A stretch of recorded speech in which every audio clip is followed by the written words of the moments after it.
Hello friends, स्वागत है आपका आपके अपने YouTube channel struggle academy of commerce पे। और आज हम डिस्कस करने वाले हैं आज का हमारा next topic advantages of accounting. तो चलिए शुरू करते हैं।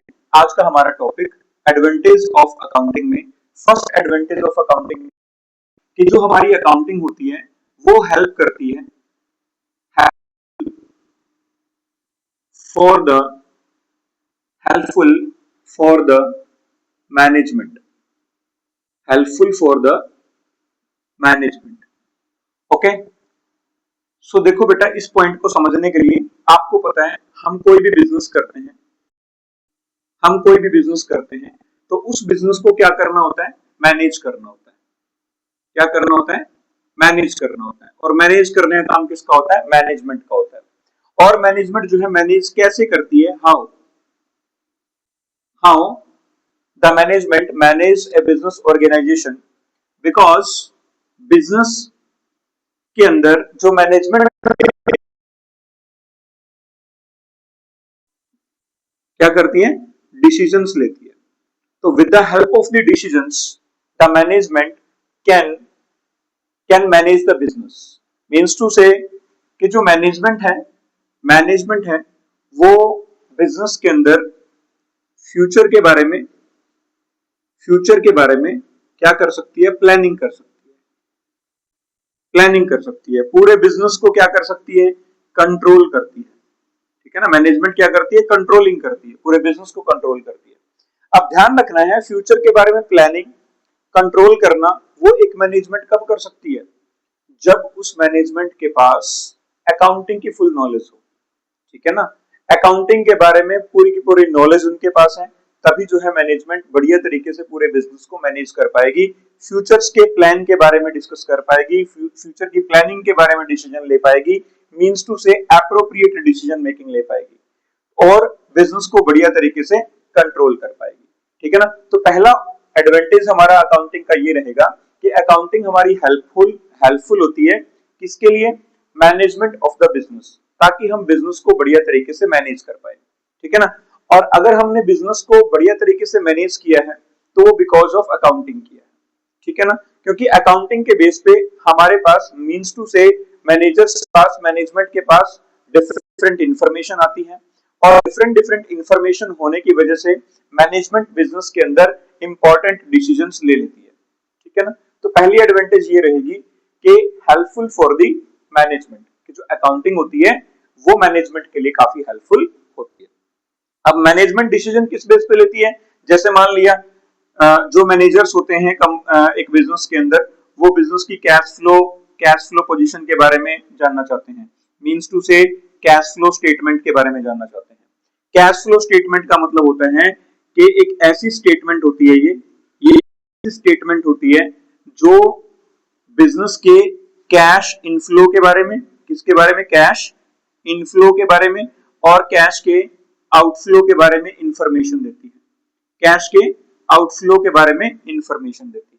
ठीक है ना, उसके बाद और भी बहुत सारी हमारी स्टेटमेंट्स हैं, जैसे फंड फ्लो स्टेटमेंट है, funds flow statement, funds flow statement. तो फंड्स फ्लो स्टेटमेंट हमें जो है वो वर्किंग कैपिटल के, किसके, वर्किंग कैपिटल के फ्लो के बारे में, वर्किंग कैपिटल के अंदर जो भी चेंजेस होते हैं उस इंफॉर्मेशन देती है। स्टेटमेंट के अंदर क्या करते हैं, एक schedule change for working capital तैयार किया जाता है। ठीक है ना, तो ये हमें fund flow statement, fund from operation के टोटल ऑपरेशन से हमारे पास फंड्स कितने हैं, तो फंड्स फ्रॉम ऑपरेशन यहां से फाइंड आउट किया जाता है। वर्किंग कैपिटल क्या होती है, वर्किंग कैपिटल होती है कि डे टू डे एक्सपेंसेस के लिए बिजनेस के पास जो हमारे पास कैपिटल अवेलेबल होती है तो उसे हम क्या बोलते हैं, वर्किंग कैपिटल बोलते हैं। और वर्किंग कैपिटल का एक फॉर्मूला जो है वो आपने ध्यान में रखना है, वो होता है करंट एसेट्स माइनस में करंट लायबिलिटीज। क्या होता है, current assets minus current liabilities. ठीक है ना, और भी बहुत सारी यहाँ पे हमारी स्टेटमेंट होती है। ठीक है ना, जैसे और इनको है ना कैश फ्लो स्टेटमेंट जो है या फंड फ्लो स्टेटमेंट है, या फिर एक मैं जो आगे बताने वाला हूं आपको अकाउंटिंग रेशियो, ये क्या होती हैं, जो अपने फाइनेंशियल स्टेटमेंट होते हैं ना, जो हमारी अकाउंटिंग होती है और अकाउंटिंग में हम फाइनेंशियल स्टेटमेंट तैयार करते हैं। फाइनेंशियल स्टेटमेंट में जैसे अपने पास ट्रेडिंग अकाउंट आ गया, ठीक है, प्रॉफिट एंड लॉस अकाउंट आ गया, उसके बाद बैलेंस शीट आ गई। ठीक है ना। तो ये अपने फाइनेंशियल स्टेटमेंट होते हैं, ठीक है ना। तो इनको एनालाइज करने की, ठीक है ना, इनको एनालिसिस करना, इनको समझना, समझने योग्य बनाना, ठीक है ना। तो उसकी एक ये क्या होते हैं, टूल्स होते हैं। कैश फ्लो स्टेटमेंट है, फंड फ्लो स्टेटमेंट है, ये होते हैं हमारे पास क्या, tools of financial statement analysis. ध्यान रखना है क्या बोलते हैं इनको, tools for financial statement analysis, इनको बोला जाता है टूल्स फॉर। इसमें एक और शामिल करते हैं हम अकाउंटिंग रेशियो, अकाउंटिंग रेशियो, ठीक है ना।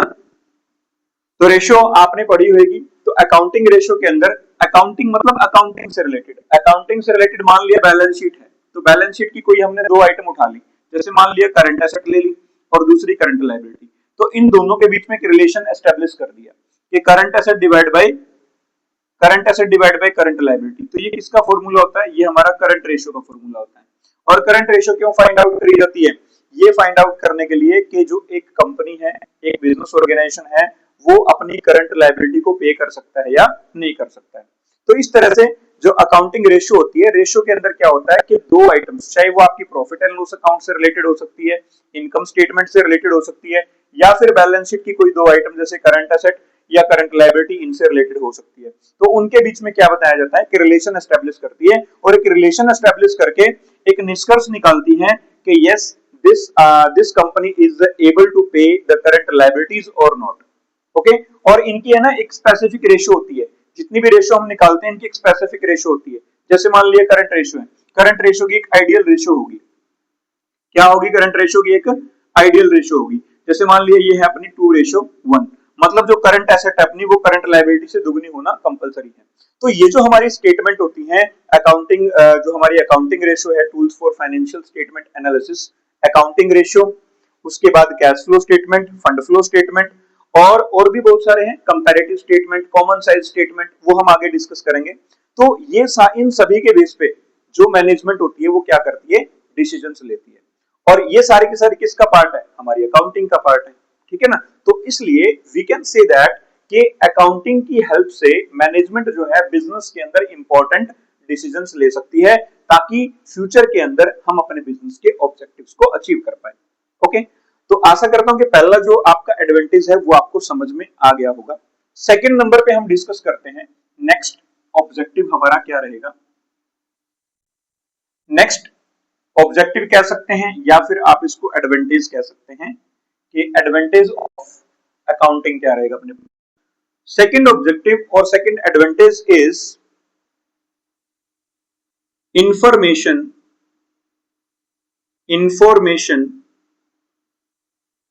अबाउट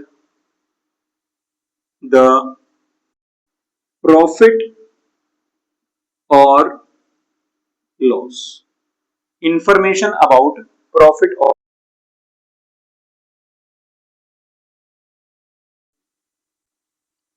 अकाउंटिंग होती है। उस अकाउंटिंग के अंदर हम क्या करते हैं बेटा, एक तो ट्रेडिंग अकाउंट तैयार करते हैं, ट्रेडिंग अकाउंट तैयार करते हैं, और दूसरा जो है प्रॉफिट एंड लॉस अकाउंट तैयार करते हैं।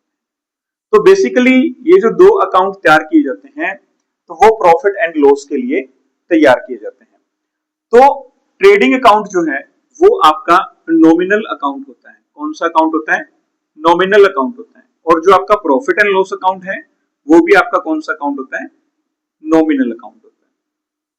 सो ध्यान रखना, नॉमिनल अकाउंट का रूल आपको पता होना चाहिए कि debit all expenses and losses, credit all income and gains.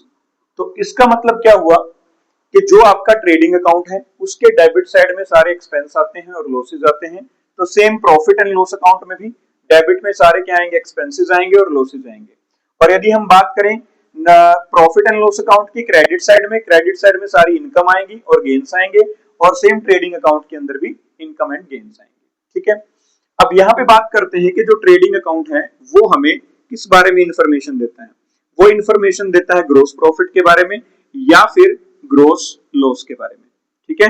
और जो प्रॉफिट एंड लॉस अकाउंट है वो हमें इंफॉर्मेशन देता है या तो नेट प्रॉफिट के बारे में या फिर नेट लॉस के बारे में, दोनों में से आएगा एक, ये आपने ध्यान में रखना है, नेट प्रॉफिट या नेट लॉस के बारे में, ठीक है ना। तो नेक्स्ट हम बात कर लेते हैं कि जो ग्रोस प्रॉफिट है वो क्या है। ग्रोस प्रॉफिट जो होता है, अगर हमारे जो टोटल रिवेन्यू है, अगर वो ज्यादा हो जाते हैं किससे, टोटल जो हमारे डायरेक्ट एक्सपेंस है उनसे, तो क्या होगा अपने पास बिजनेस में, ग्रोस प्रॉफिट होगा। अगर इसका रिवर्स हो जाता है, ऐसे हो जाता है, तो फिर वो क्या होगा, ग्रोस लॉस। अगर हम नेट प्रॉफिट की बात करें तो नेट प्रॉफिट के अंदर यदि हम बात करें टोटल रिवेन्यू की, अगर वो अपना ज्यादा है, मोर देन टोटल एक्सपेंसेस, कौन से, टोटल एक्सपेंसेस, तो टोटल एक्सपेंसेस के अंदर हमारे पास अपने डायरेक्ट एक्सपेंस भी आ गए, ठीक है ना, और दूसरा जो है इनडायरेक्ट एक्सपेंस भी आ गए, इनडायरेक्ट एक्सपेंस। तो इन दोनों के जोड़ से अगर ये ज्यादा है तो इट मींस क्या होगा, अपने को नेट प्रॉफिट होगा। अगर ये रिवर्स है, अगर ये ऐसे हो जाता है, it means revenue are less than the direct plus indirect expenses, तो आपको क्या होगा, नेट लॉस होगा, ठीक है ना। तो ये सारी इंफॉर्मेशन आपको यहाँ पे मिल जाती है। दूसरा आपको ये होता है कि जो प्रॉफिट एंड लॉस अकाउंट होता है उसको हम एक नाम से और जानते हैं, जिसको बोला जाता है इनकम स्टेटमेंट। क्या बोला जाता है, इनकम स्टेटमेंट, ठीक है। तो ये भी आपने ध्यान में रखना है, इनकम स्टेटमेंट इसको बोला जाता है। तो ये था हमारा कि जो हमारी अकाउंटिंग होती है वो हमें इंफॉर्मेशन देती है किसके बारे में, बिजनेस के प्रॉफिट और लॉस के बारे में। तो यहाँ पे दोनों अकाउंट जो है आपने यहाँ पे ध्यान में रखने हैं। तो चलिए नेक्स्ट डिस्कस कर लेते हैं कि what is the next advantage of accounting.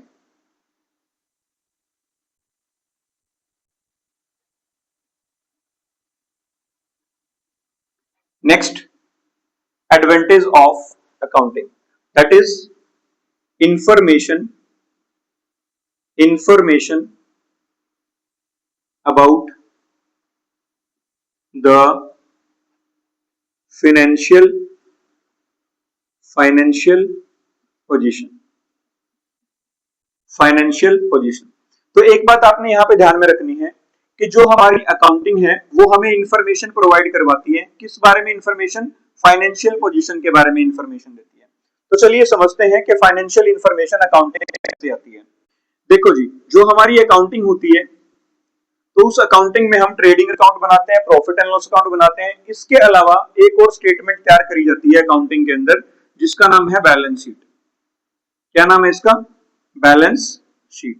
तो एक बात आपने ध्यान में रखनी है कि बैलेंस शीट जो है वो कोई अकाउंट नहीं है, नॉट एन अकाउंट, ये कोई अकाउंट नहीं है। तो बैलेंस शीट क्या है, तो बैलेंस शीट क्या है, अकाउंट नहीं है। तो ये क्या है, इट इज ए स्टेटमेंट। क्या है, इट इज ए स्टेटमेंट, ठीक है। एसेट्स और लायबिलिटीज की, किस बारे में, एसेट्स और लायबिलिटीज की एक स्टेटमेंट है, ठीक है। और ध्यान रखना है इसकी दोनों साइड है, चाहे वो एसेट साइड है चाहे वो लायबिलिटी साइड है, ठीक है ना, दोनों क्या होंगी, आपकी इक्वल होंगी, ठीक है। और ये इक्वल क्यों होती है, ये होती है अपने डबल एंट्री सिस्टम के कारण। किसके कारण होती है, डबल एंट्री सिस्टम के लिए, ठीक है। अब आपको ये पता होना चाहिए डबल एंट्री सिस्टम क्या होता है। तो डबल एंट्री सिस्टम का मतलब होता है कि when there will be any transaction, जब भी कोई ट्रांजैक्शन होती है, ठीक है, तो उस ट्रांजैक्शन से कितने अकाउंट, टू अकाउंट अफेक्ट होते हैं, टू अकाउंट जो है वो इंपैक्ट होते हैं। तो उनमें से एक अकाउंट को डेबिट किया जाता है और दूसरे अकाउंट को क्या किया जाता है, क्रेडिट किया जाता है, ठीक है ना। और इसी को क्या बोला जाता है, डबल एंट्री सिस्टम बोला जाता है। तो ये चीज आपने ध्यान में रखनी है, ठीक है। आफ्टर दैट क्या है कि बैलेंस शीट के बारे में हम बात कर रहे थे। अगर हम बैलेंस शीट की बात करें तो बैलेंस शीट हमें बिजनेस की फाइनेंशियल पोजीशन के बारे में इंफॉर्मेशन देती है, बिजनेस की फाइनेंशियल पोजीशन के बारे में इंफॉर्मेशन देती है। अब फाइनेंशियल पोजीशन का मतलब क्या है कि बिजनेस की पोजीशन, बट किससे रिलेटेड, फाइनेंस से रिलेटेड, कि एक जो बिजनेस है वो फाइनेंशियली जो है वो स्ट्रांग है या फिर वीक है, ठीक है ना। तो उसकी इंफॉर्मेशन जो है यहाँ पे मिलती है। Financially our business is strong और वीक, तो this information we will get from the balance sheet. उसके बाद क्या है कि बैलेंस शीट का एक दूसरा नाम और होता है, बैलेंस शीट का एक दूसरा नाम क्या होता है, जिसे हम बोलते हैं,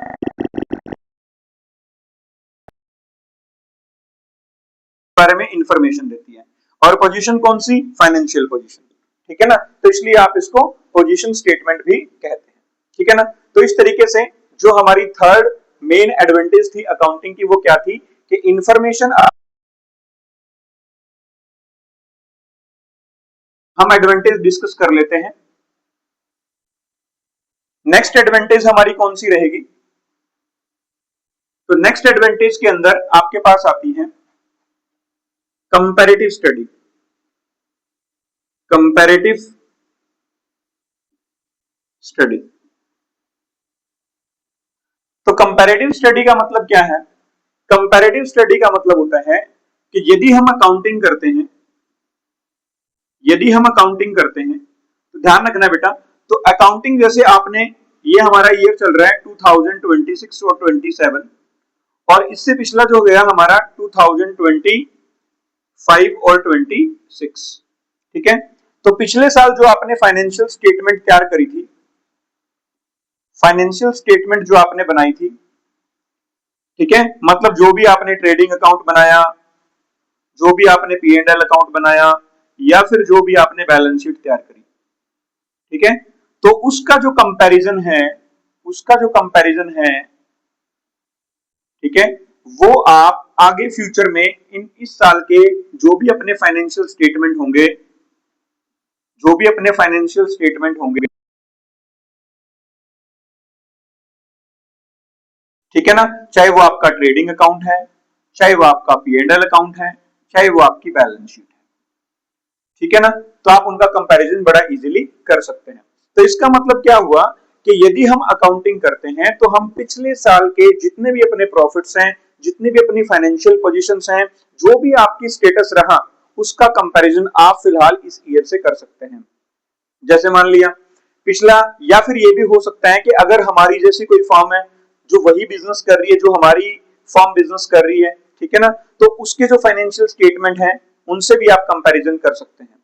और ये जो कंपैरिजन होता है, तो आपके जानकारी के लिए मैं बता देता हूं कि कंपैरिजन जो होता है वो आपका दो तरह का हो सकता है, ठीक है ना, कि जो आपका कंपैरिजन होता है वो आपका टू टाइप्स का हो सकता है। पहले नंबर पे आता है intra firm comparison, intra firm comparison, और दूसरे नंबर पे आता है इंटर फर्म कंपैरिजन। कौन सा? इंटर फर्म कंपैरिजन, ठीक है। तो इंट्रा फर्म कंपैरिजन क्या होता है और इंटर फर्म कंपैरिजन क्या होता है? इंट्रा फर्म कंपैरिजन का मतलब होता है कि फर्म एक है, फर्म जो है वन फर्म है, और वन फर्म का प्रीवियस ईयर का डाटा, वन फर्म का प्रीवियस ईयर का जो डाटा है या उसके फाइनेंशियल स्टेटमेंट है, और जो करंट ईयर का डाटा है, करंट ईयर का जो भी डाटा है या फिर उसका जो भी फाइनेंशियल स्टेटमेंट है, उनका जो है आपस में क्या करना? कंपैरिजन करना, ठीक है ना। तो ये होता है अपना कंपैरिजन। डाटा अलग अलग ईयर्स का रहेगा, मे बी हो सकता है प्रीवियस ईयर और करंट ईयर हो सकता है, या फिर उससे पिछले साल आप किसी भी ईयर का कंपैरिजन कर सकते हैं, ठीक है ना। आपने मान लिया कोई बेस ईयर माना हुआ है तो उस बेस ईयर को लेके आप आगे आने वाले डिफरेंट डिफरेंट ईयर्स का कंपैरिजन कर सकते हैं। उसके बाद आता है हमारे पास इंटरफर्म कंपैरिजन। तो इंटरफर्म कंपैरिजन का मतलब होता है यहाँ पे फर्में आपकी दो हो जाएंगी, फर्म, एक फर्म ए है, ठीक है, और दूसरी हमारे पास क्या होगी? फर्म बी होगी।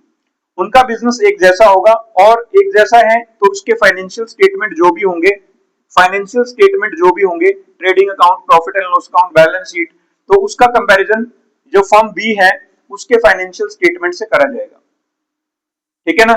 तो इसे बोला जाता है inter firm comparison.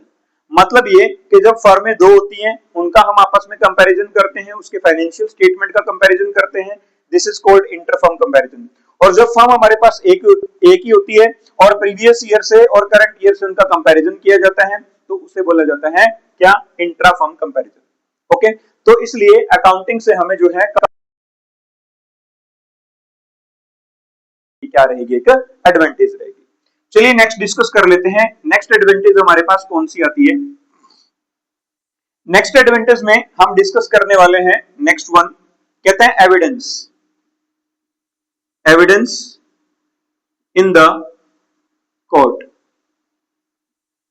Evidence in the court का मतलब क्या होता है कि मान लिया कोई भी बिजनेस ऑर्गेनाइजेशन है और उस बिजनेस ऑर्गेनाइजेशन के अंदर आपको पता है बहुत सारी ट्रांजैक्शंस होती हैं, मोर ट्रांजैक्शंस होती हैं, ठीक है ना।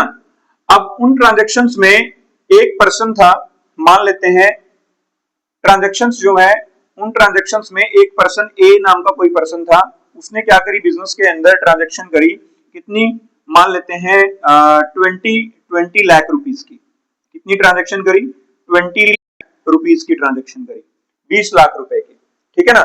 अब 20 लाख रुपए की ट्रांजैक्शन करी और उसने क्रेडिट पे बिजनेस से जो है माल परचेज किया, ठीक है ना, माल क्या किया, परचेज किया, और के बाद आफ्टर 3 मंथ जो है वो आपको पेमेंट कर दूंगा। लेकिन जब आफ्टर 3 मंथ जो है पेमेंट नहीं आई, पेमेंट जो है आफ्टर 3 मंथ जो है वो रिसीव नहीं हुई, तो उस केस में जो बिजनेस है, बिजनेस का जो मालिक है, ओनर है, या बिजनेस के जो एम्प्लॉइज हैं, जो एक प्रकार से बिजनेस को संभाल रहे हैं, उन्होंने उसको कॉल किया पेमेंट के लिए, ठीक है ना। जो भी हमारा ए नाम का पर्सन था उसको कॉल किया, भाई पैसे की पेमेंट करेंगे या नहीं करेंगे, तो उसने साफ मना कर दिया कि मैं पेमेंट नहीं करूंगा। और you know it very well कि बिजनेस के अंदर यदि कोई भी बंदा, कोई भी पर्सन जो है वो ट्रांजैक्शन करता है तो उसकी सारी रिकॉर्डिंग जो है वो करी जाती है, चाहे वो जब उसने माल परचेज किया होगा तो जर्नल में जर्नल एंट्री करी होगी, और फिर लेजर में उसके लेजर अकाउंट्स बनाए होंगे, फिर ट्रायल बैलेंस में भी उसका बैलेंस गया होगा, ठीक है ना। उसके बाद फिर जो है फाइनेंशियल स्टेटमेंट के अंदर भी वो शो हो रहा होगा एज ए डेटर, ठीक है ना, क्योंकि डेटर ही होगा, क्रेडिट पे माल जो है उसको बेचा था, तो ऑब्वियस वो हमारा क्या हो गया, डेटर हो गया। तो इसलिए अब उसने मना कर दिया, तो हम क्या करते हैं, हम उस बंदे के ऊपर क्या कर देते हैं, केस कर देते हैं, कोर्ट केस कर देते हैं, और केस करके कोर्ट में मामला चला जाता है। तो आप इस अकाउंटिंग को, आप जो है इस अकाउंटिंग को कोर्ट के अंदर एज एन एविडेंस प्रूफ के तौर पे एक प्रकार से शो कर सकते हैं कि yes this is the person, he does the transactions with us and purchase the goods of ₹20 lakh on credit, we have the record, okay, ध्यान रखना आपने, ठीक है ना। सो मीन्स टू से उस अकाउंटिंग को जो है आप एविडेंस के तौर पे कोर्ट में पेश कर सकते हैं, ठीक है। तो ये था हमारा क्या, कंपैरेटिव स्टडी। अकाउंटिंग का नेक्स्ट एडवांटेज था comparative study, sorry evidence in the court.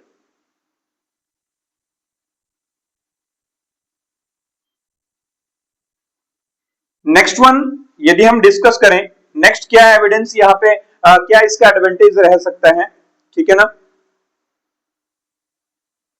Next advantage of accounting will be के रेजिंग लोन्स, रेज लोन्स। अब देखो बेटा ध्यान रखना आपने कि कोई भी बिजनेस है, कोई भी बिजनेस है वो क्या करता है, अकाउंटिंग करता है, क्या करता है, अकाउंटिंग करता है।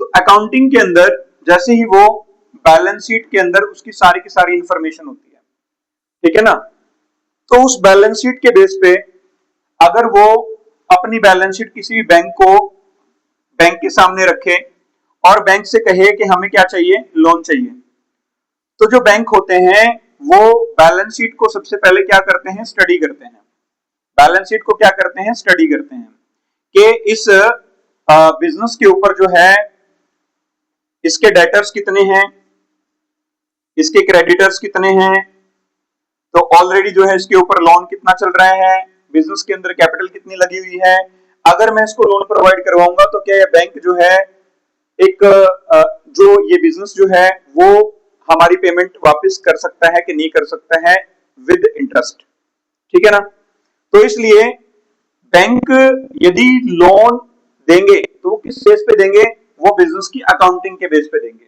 ठीक है ना। तो ये भी एक इसके लिए सबसे बड़ी एडवांटेज हो जाएगी कि लोन लेने में भी अकाउंटिंग जो है काफी हेल्पफुल होती है, ठीक है। नेक्स्ट वन यदि हम डिस्कस करें कि अगर आप बिजनेस को सेल करना चाहते हैं, helpful in sale of business, अगर आप बिजनेस को सेल करना चाहते हैं तो भी हमारी जो अकाउंटिंग है वो काफी हेल्पफुल होती है, because after seeing the accounting, कि जो आपने अकाउंटिंग कर रखी है उस अकाउंटिंग में जो भी खरीदार है, जो भी अपने बिजनेस को परचेज करने वाला है, वो सिर्फ क्या करेगा, अपनी बैलेंस शीट को चेक करेगा और बैलेंस शीट को चेक करने के बाद जो है वो बड़ी आसानी से अपने बिजनेस को जो है खरीदने के लिए रेडी हो सकता है। या फिर अपनी अकाउंटिंग के बेस पे आपको ये पता चल जाता है भी हाँ हमारे बिजनेस को हमने कितने रुपए में जो है वो सेल करना चाहिए, ठीक है ना। तो इस तरीके से अकाउंटिंग का एक ये भी सबसे बड़ी एडवांटेज होती है कि अगर आप अपने बिजनेस को सेल करना चाहते हैं तो with the help of accounting उसका एक आइडिया लग जाता है कि अपने बिजनेस की वैल्यू इतनी होगी, ठीक है ना। तो इस तरीके से वो एक बिजनेस को सेल करने में भी क्या करते हैं, हेल्पफुल होते हैं। तो ये थे हमारे पास आज के कुछ एडवांटेजेस ऑफ अकाउंटिंग। तो बहुत ही अच्छा टॉपिक था, ठीक है। आशा करता हूं कि आपको समझ में आया होगा। फिर भी यदि आपको कोई डाउट रहता है तो आप जो है कमेंट बॉक्स में लिख सकते हैं, आपको वो डाउट जो है वो क्लियर कर दिया जाएगा, ठीक है ना, आपको बताया जाएगा। So thank you very much for watching struggle academy of commerce.